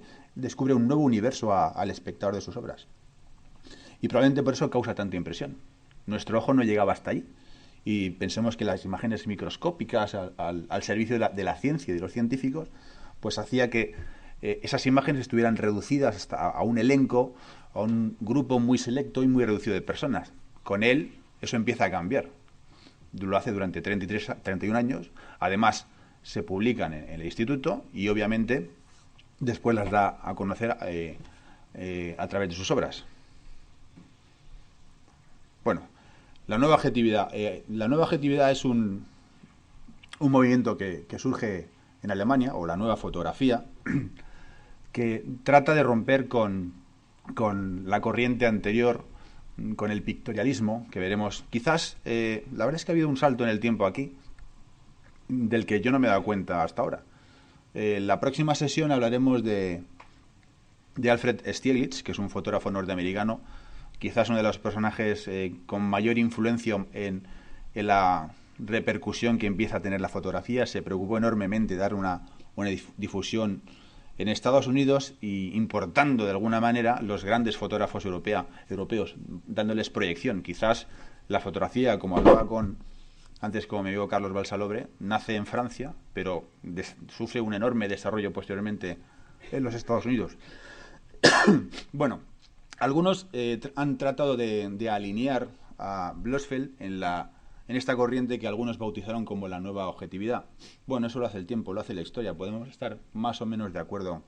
Algunos de los fotógrafos de ahora, pues a lo mejor dentro de 20 o 30 años, también les dan en llamar a algunas tendencias o corrientes los oliraunianos o los photoshopistas, no lo sé, pero es posible, quizás, ya veremos, el tiempo lo dirá. Espero que podamos verlo. En cualquier caso, trata de romper con el sentimentalismo, con esas imágenes tan cargadas de fludes. Si habéis visto algunas imágenes de esos años donde el motivo apenas es muy difuso, hay un foco muy blando, es una imagen muy pictórica, pues trata de ser más, apartarse de ese romanticismo, ¿no? Y algunos ven en Blossfeld precisamente, al mostrarnos sus imágenes tal y como son, pues una ruptura. Es curioso porque ha salido antes Edward Weston y sus famosas fotos de pimientos, pero ¿qué pimientos? Y qué manera de fotografiar algo tan sencillo, ¿no? Veremos también a Weston más adelante. Y sí que guarda cierta relación. La nueva objetividad sería algo quizás parecido al fotosecesionismo o la street photography americana, ¿no? Y entre ellos, pues algunos han citado a Edward Weston y algunos otros fotógrafos norteamericanos en esta corriente de la que hablamos. Vamos a ver una selección de fotografías ahora. Blossfeld no puso títulos a sus imágenes más que por el nombre científico. Podría parecer un botánico, incluso un científico, pero no era, según él, ni fotógrafo, ni botánico, ni científico. Era un profesor de artes en el Instituto de Artes Aplicadas. Y es curioso porque parece hasta un científico. Esas anotaciones de sus fotos están en latín y le da esa carga, además de contenido, al parecer científico. Vamos a ver esas fotos y luego un pequeño vídeo que hemos preparado con otra selección. Este es un tríptico. Algunas de estas imágenes pues se venden hoy en día, incluso adornan cuadernos, libretas, portadas de publicaciones y de revistas. Fijaos en este tríptico incluso aparecen esas formas. ¿Por qué causó tanto impacto? Hasta algunos ven un precedente del surrealismo en sus fotografías. Si vemos la foto esta, hay una extracción que es la parte de la derecha y a mí me parece pues incluso hasta una bailarina. Se puede hasta ver el ojo, parece una ceja, la nariz, esas formas redondeadas sería el cabello y hasta la oreja, y parece que está en una posición como danzando, bailando con los brazos hacia arriba. Hay muchos detalles que pueden pasar desapercibidos y en Blossfeld ves la foto y cuando la vuelves a ver, por lo menos a mí me ha pasado, ves otras cosas que al principio pasan desapercibidas. Es un fotógrafo que a lo mejor cuesta imaginarse o creerse sus fotos, para muchos, pero yo os animo a que os detengáis y las veáis detenidamente, porque iréis descubriendo cosas progresivamente. Además, vemos aquí lo que es sorprendente, además, el manejo de la luz. ¿Cómo puede iluminar solo con luz natural estas fotografías? Es sorprendente. Es sorprendente que consiga estos resultados. Utiliza incluso láminas de cristal en ocasiones. Algunas fotos parece que están flotando en el espacio. No vemos casi sombras. Muy poquitas. Algunas llenan el encuadre por completo, como es este caso.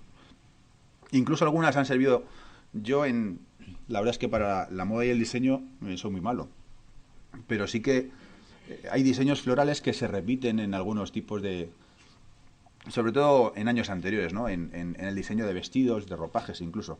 Y podríamos hablar hasta de las proporciones ocultas en esta fotografía, de la repetición de ciertas formas en la naturaleza, que incluso sirve de inspiración hasta arquitectos. Y si nos pensamos en algunas columnas de catedrales góticas, en torres, en cúpulas, incluso en Gaudí, en el propio, hasta en Dalí, veremos cosas muy, muy parecidas o que nos llevan a estos orígenes.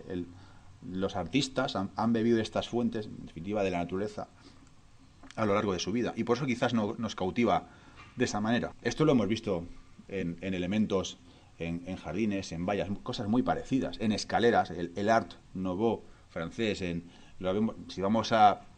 Quizás si nos damos una vuelta por algunos edificios modernistas de la Barcelona, pues podemos ver en pasamanos y podemos ver escaleras que utilizan cosas muy parecidas, ¿no? Andrómeda floribunda utilizaba también esta representación en trípticos con los distintos estadios de la planta, como vemos.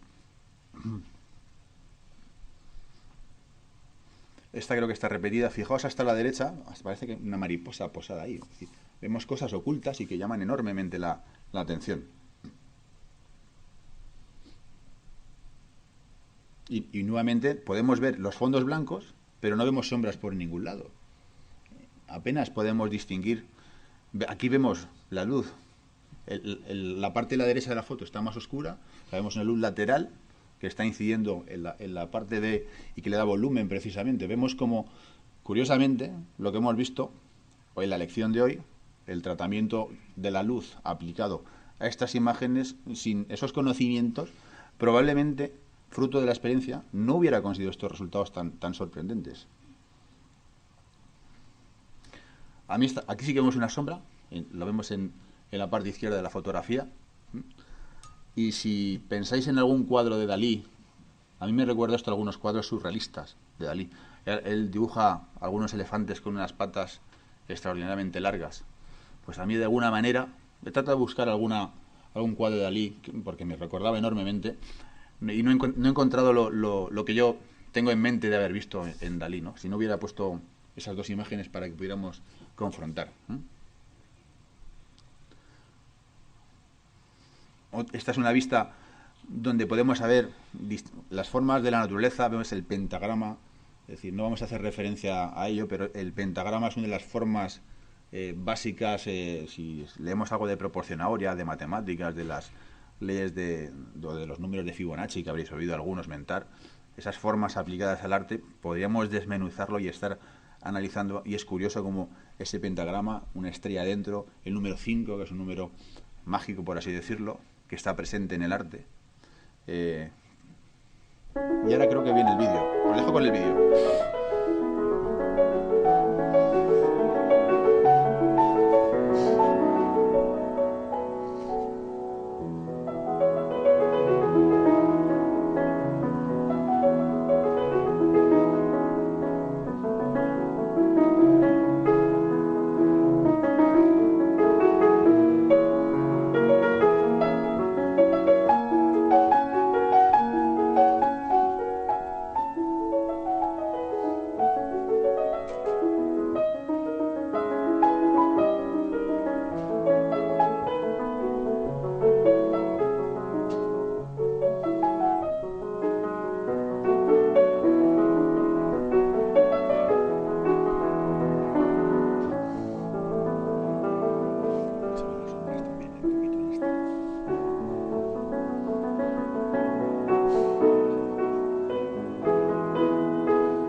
Bueno, varias cosas decir. En primer lugar, la música es de Claude Debussy, un compositor francés, y agradezco a Luis Alcover, que está aquí presente, su ayuda para la selección musical. Me ha ayudado enormemente. Y además he descubierto pues una página de internet donde hay gran cantidad de música libre de derechos, de grabaciones antiguas, cosa que además nos viene muy bien. Y creo que además le venía como anillo al dedo. Bueno, creo que es pianosociety.com. Pianosociety, acabado en y.com. Hay alguna otra más, pero vamos, creo que hay algún link también. Y son intérpretes no de primera fila, pero para los profanos en la materia como yo no notamos la diferencia. Además quiero añadir, he dejado aquí 2 o 3 fotos para el final, que no he puesto en la presentación anterior. A mí me encantan las 2 últimas fotos. Las 2 últimas fotos que parecen pues 2 bailarinas prácticamente, y la imagen de la última, esa figura que parece una persona humana, es tremenda, de un impacto y una fuerza visual extraordinaria. Así que la última recomendación es, pues si alguno, no es por hacer publicidad, pero es que viene muy bien. Antes comentábamos que antes de gastarse el dinero en una revista cuyo nombre no voy a citar y que vale 4,95, pues por un poquito más, por 9 euros o 10 o 20, nos compramos un libro extraordinario. Muchas gracias a todos y hasta el próximo día.